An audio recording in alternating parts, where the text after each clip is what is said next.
කාටවත් බෑ අපිට සාධාරණයක් ඉෂ්ට කරන්න. ඔබතුමාට පුළුවන් ද මට දඩුවා දෙන්න? මම මේ පාර ඔබතුමාට ඡන්දෙ දුන්නා.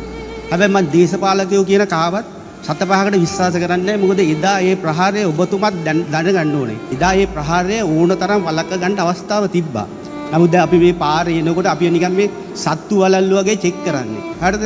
මෙතන මේ පේන ඕඩ එක්කෙනෙකුට එනවා මේ කවුද එන්නේ කියලා. නමුත් මං කියන කාටවත් බෑ අපිට සාධාරණයක් ඉෂ්ට කරන්න. ඔබතුමාට පුළුවන් ද මට දඩුවා දෙන්න? මගේ අම්මා තාත්තා දෙන්න පුළුවන් ද? බෑනේ. මේක විකාරයක්. හරිද? මේ කරන දෙයක් මං කියන්නේ ඔබතුමාලා මේ දේශපාලන ෂෝ නැතුව මේ පල්ලි වලට මේව ෂෝ නැතුව මේවා කරලා අපිට ඔප්පු කරලා පෙන්නන්න. මෙතන පැමිණිලත් පෙර අපි ගත යුතු ක්‍රියාමාර්ග රැසක් අරන් තියෙන ඔබ දන්නවා.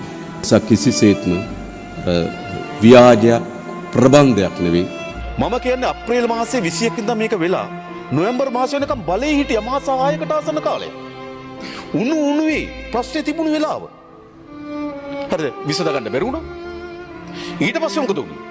ඝාතනා කරායයි කියන සැක හිතන කණ්ඩායම අතර බලය ගියා. බලය ගියාට පස්සේ මොකද ගොඩක් සාක්ෂි වහලා තියෙන්නේ. හංගලා තියෙන්නේ, කොළ ඉරලා තියෙන්නේ.